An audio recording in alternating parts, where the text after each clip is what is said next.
Cyclist, Part 1, a very famous story that was also made into a movie.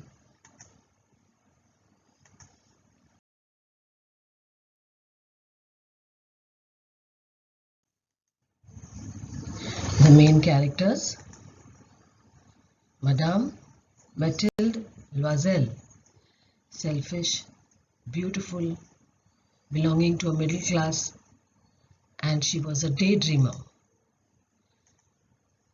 Monsieur Loisel, her husband, kind, generous, loyal, hardworking, always wanting to please his wife.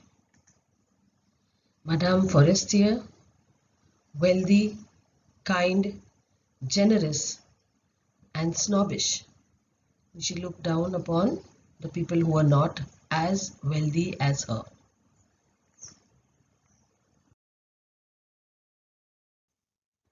Mathilde Loisel, the protagonist or the heroine of the story, she was blessed with physical beauty but not with the affluent or wealthy lifestyle she wanted, and therefore she is deeply discontented with her lot in life. Madame Forestier, Mathilde's wealthy friend, she treats Mathilde kindly, but Mathilde is very jealous of her wealth and her kindness pains her. Monsieur Loisel, Mathilde's husband, he is content, satisfied with the small pleasures of his life. He does his best to appease Mathilde's demands and to look after her complaints. He loves her, but he does not truly understand her. And very surely he does not understand how deeply unhappy she is. Let us begin with the lesson. Mathilde was a pretty and charming girl, born as if by an error of fate, an unlucky mistake, into a family of clerks. A clerk is a person in an office who keeps records. She had no means of becoming known, understood, loved, or to be wedded or married to an aristocrat, a wealthy person, a member of a superior class. And so she let herself be married to a minor official at the Ministry of Education. She dressed plainly because she had never been able to afford anything better. She suffered endlessly, feeling she was entitled, meaning deserving. She deserved special treatment. And what was that special treatment? She felt she was entitled to all the luxuries of life.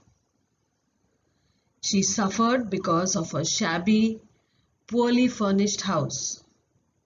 All these things that another woman of her class would not even have noticed tormented her, gave her severe mental suffering, and made her resentful. She didn't like the life she was leading. She felt that I am so beautiful, so I should have married somebody who was wealthy and had better things, better dresses, a good house, etc. She dreamed of a grand palatial meaning spacious and big, mansion, not a house, but she dreamed of a mansion with many rooms, with vast rooms and inviting smaller rooms, perfumed for afternoon chats with close friends. So she wanted to be like a socialite, having a big house, beautiful afternoon chats, that kind of a life she wanted. Yet she had no rich dresses, no jewels, nothing. And these were the only things that she loved.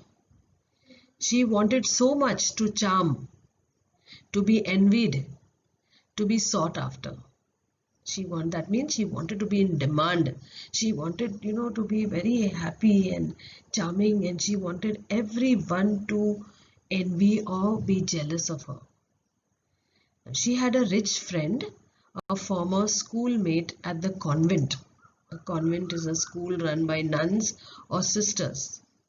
She avoided visiting her friend because afterwards she would come home and weep with regret despair and misery.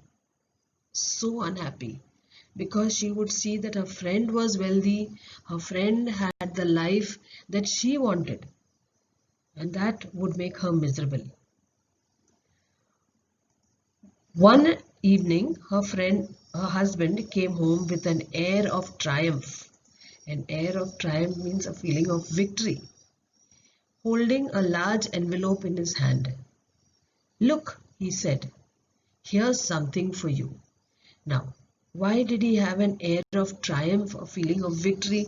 Because he knew that his wife wanted these big things in life, wanted to, be born in a bigger house, be rich.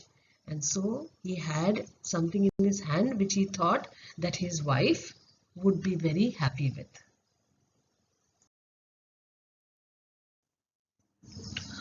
Why was Mathilde married to a minor official or a small officer? Mathilde was born into a family of clerks. She had no way of becoming famous, understood, loved, or getting married to an aristocrat. So, she let herself get married to a minor official. Why did Mathilde weep with misery after meeting her classmate? Mathilde wanted rich dresses, jewels, and a rich life. She wanted to be envied and sought after. Her schoolmate was wealthy and had the kind of life that Mathilde wanted to live. So every time she met her schoolmate, she would weep with misery. Now, this is the difference between a clerk and an aristocrat.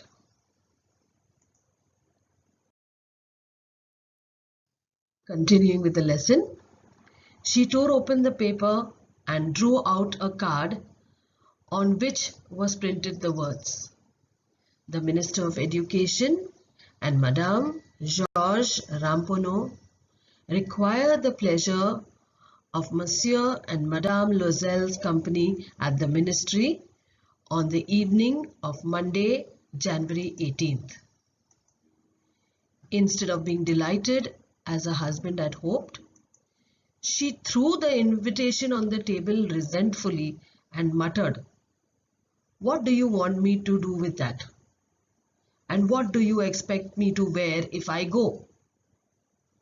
So her husband came with, so happy that his wife will be happy that they got an invitation from the Ministry of Education, big party. But instead of being delighted, she throws the invitation resentfully, feeling bitter about being treated unfairly. So she says, "What do you want me to do with that invitation, and what will I wear if I go to the party?" And here we say Madame, it is French for Madam, and Monsieur, French for Mr. No, he hadn't thought of that. He stammered, "Why? The dress you go to the theatre in. It seems very nice to me." And suddenly he stopped, stunned, distressed to see his wife crying. He stuttered, "What's the matter? Let's see, Mathilde, how much would a suitable dress cost?" Now, he's telling her, you can go to the, wear the dress that you wear to the theatre normally. No big deal. Okay. It seems a nice thing, but suddenly he looked at her and he's shocked, stunned, and he's very unhappy, distressed to see his wife crying. And so he's stuttering, stammering, "What's the matter? How much would a suitable dress cost?" Now she thought for a moment, computing or calculating the cost, and also wondering what amount she could ask for without an immediate refusal. At last she answered hesitantly, "I don't know exactly, but I think I could do it with 400 francs. Okay, so just see Mathilde, even when she is unhappy, she is calculating how much money she can get out from her husband. If I say a big amount, he might refuse. Okay, but how much can I go till? And at last, very hesitantly, she answers, "I think it could be 400 francs. Now, francs is the currency, like how we have rupees in India, they have francs in France. So they used to have francs in France. Now, her husband turned a little pale because he had been saving that exact amount to buy a gun for a hunting summer in the country near Nanterre with a few friends. However, he said, well, I can give you 400 francs, but try and get a really beautiful dress. Okay, so her husband became a little pale because exactly that 400 francs is the amount he had been saving to go hunting with his friends into the countryside near Nanterre, a place in the country. And he says immediately, because he's a very generous person and he loves his wife, he wants her to be happy. Immediately, without thinking second time, he says, you go ahead, I'll give you 400 francs, but get a really beautiful dress. So the day of the party drew near. It came close, and Madame Loisel or Mathilde seemed really sad, restless, and anxious, though her dress was ready. Okay. Now, this is the currency. As a coin, they have notes also. What did the envelope hold? The envelope held an invitation for Madame and Monsieur Loisel for a party at the ministry. It was from the Minister of Education and his wife. Was the husband a considerate person? How do we know that? We know that Mathilde's husband was a very considerate person, caring. When he realized how much his wife wanted a new dress for the party, he gave her 400 francs to buy it. He had been saving this money for a long time to buy a gun for hunting during the summer. He gave up his plans only to see that his wife was happy. Continuing with the lesson, one evening her husband said to her, "What's the matter? You've been acting strange these last 3 days." She replied, "I'm upset that I have no jewels, not a single stone to wear. I would rather not go to the party." "You could wear flowers," he said. "They are very fashionable at this time of the year." She was not convinced. The next day she went to her friend's house and told of her distress. So even though now her dress is ready, her husband one day comes to her and tells her, "Why have you been acting so strange these last 3 days?" So immediately she tells him, "I'm upset. I got no jewelry, not a single stone." Stone here means the diamonds or whatever other jewels are there.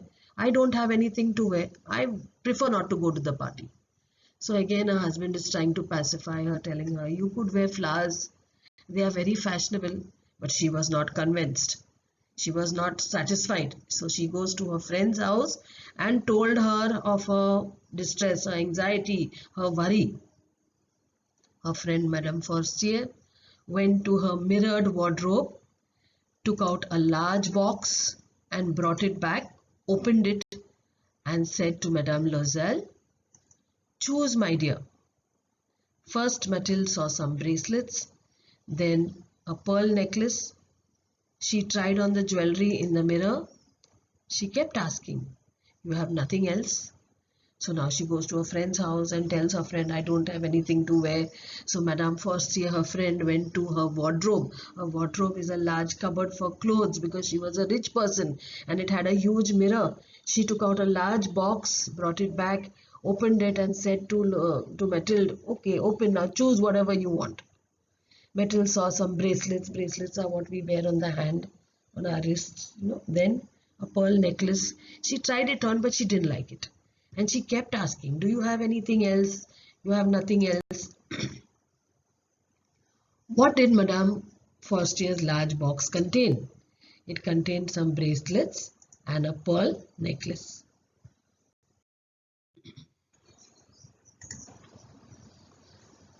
"Why, yes," she replies, "but I don't know what you like." Suddenly she discovered in a black satin box a superb diamond necklace, and her heart began to beat with uncontrolled desire. Her hands trembled as she took it. She fastened it around her neck and stood lost in ecstasy as she looked at herself. Then she asked anxiously, hesitating, "Would you lend me this?" Just this? Why, yes, of course. She threw her arms round her friend's neck rapturously, then fled with her treasure. So she was looking at the pearl necklaces and the bracelets, and she didn't like anything, and she kept asking for something more. And suddenly she discovered in a black satin box, a jewelry box, a hugely superb diamond necklace. And her heart began to beat. She could not control the feeling of, pleasure that she's seeing something that she liked. Her hands started shaking because she could not afford such a thing. She put the clasp around her neck, and she stood in front of the mirror in ecstasy, extreme pleasure. Then she asked very hesitatingly, she was not sure her friend would give her something that expensive. Can you lend me this? She asked. And immediately her friend says, yes, of course. So she grabs her friend, gives her a big hug, and with an expression of great pleasure, that means rapturously, she ran away with her treasure. For her, it was a big, big thing.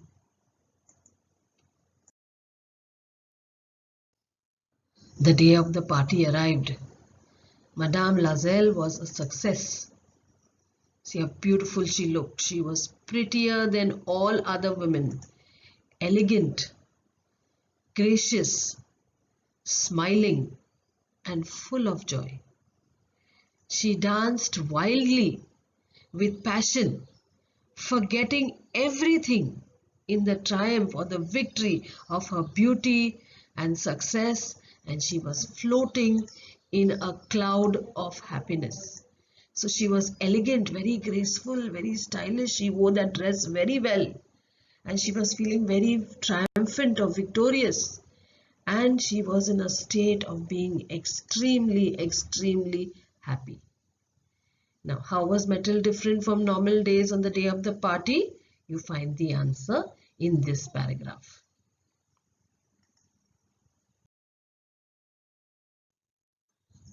Matilda and her husband left at about 4 o'clock in the morning. When they were finally in the street, they could not find a cab or a taxi. Another word for a taxi is a cab. They walked down towards the Seine till they found one. They were dropped off at their door in the Rue de Martyrs, and sadly it was all over for her. They left 4 o'clock in the morning after they were enjoying themselves, especially Mathilde. Everybody was jealous of her, everybody envying her beauty. She was dancing, she was so happy. But then they had to find a cab. They walked down towards the River Seine till they found one. Then they were dropped off by the taxi to their door in the Rue. Now, Rue is a word for street in French. And then it was all over. In front of the mirror, she took a final look at herself in all her glory, all her beauty. But suddenly she uttered a cry. She no longer had the necklace around her neck. "What's the matter?" asked her husband. She turned towards him, panic-stricken. I no longer have Madame Forestier's necklace." He stood up distraught. "What? How? That's impossible." So after having such a good time, she's looking at herself in the mirror, probably going to change her clothes now, and then she gets panic-stricken feeling of extreme fear because she can't see the necklace. And she says that she cries it out loud, and her husband also now is very worried. He says, "How? That's impossible. How have you lost it?" Now, why did Metal not notice the loss of her necklace earlier? Because, as you know, she was too busy dancing, being the center of attraction, so she didn't notice the loss of her necklace. Now that's the end of part 1. We will continue in part 2.